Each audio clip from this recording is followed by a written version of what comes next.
Be faithful, be an apostle, St. John Paul II told me.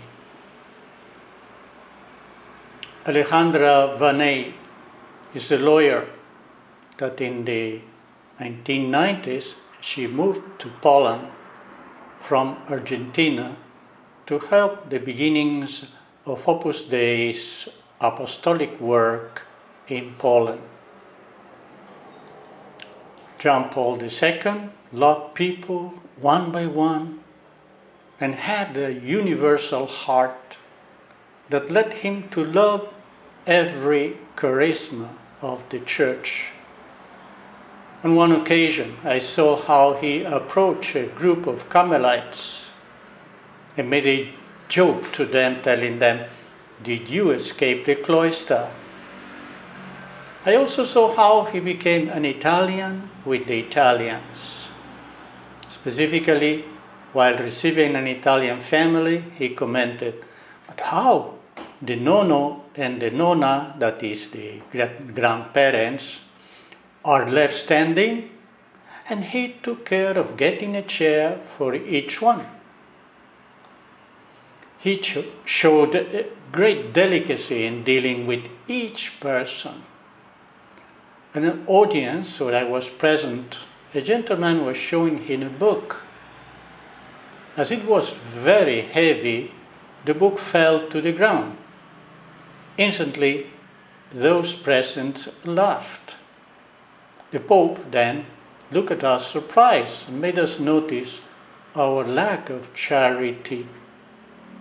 He had the great ability to talk about what was of interest to each group, listening to each person. The bishops were asked about the seminarians, who they were, how they were. Once I conveyed to him the concern I had about a person who was far from God.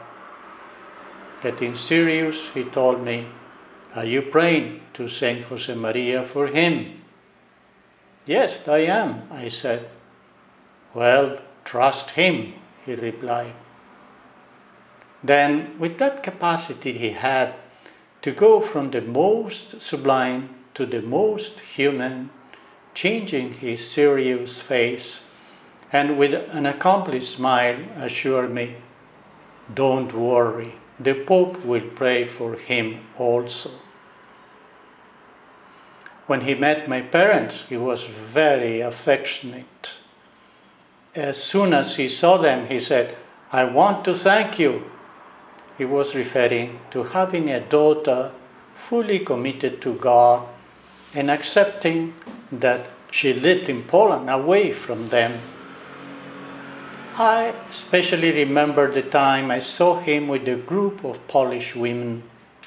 He strongly encouraged us to be generous with God. In these days, Jesus is going to pass very close by, he said, and added, "I ask you that if he asks you to give him everything, do not say no. I ask you this as the vicar of the Church.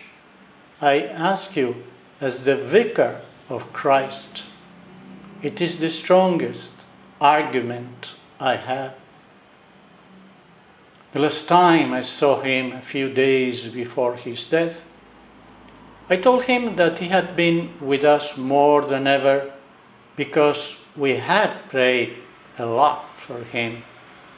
At that point, his personal secretary spoke out and said, "The Pope is very happy because he knows he can count on you, the young people of UNIV, even if he cannot see you."